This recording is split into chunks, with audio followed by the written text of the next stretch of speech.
So here is my Insta account.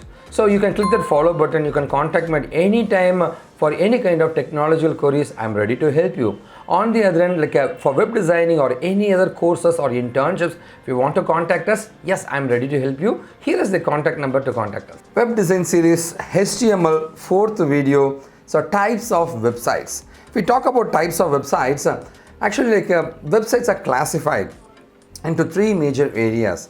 The one is, it's two only, but I'm making this three.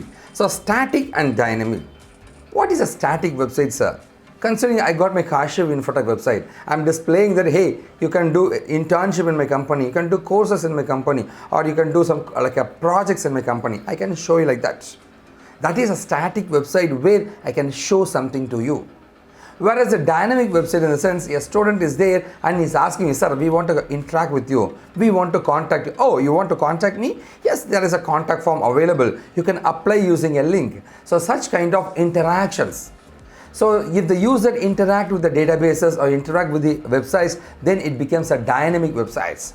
So just displaying is so static, whereas the interaction includes by the user, then it becomes a dynamic website. Under the dynamic website, you got an advanced interaction, that is your e-commerce websites. E-commerce websites, in the sense your online purchasing kind of websites, can be achieved with e-commerce websites and online purchasing. Let's move on to the topics learning link. This link is available in the description and in the first comment. So over here, types of websites. Once if you click this one, you are able to see it here. This is a page. And the types of websites, as I told you, you got static, you got your dynamic websites, and you got your e-commerce websites. And e-commerce will come under dynamic websites only.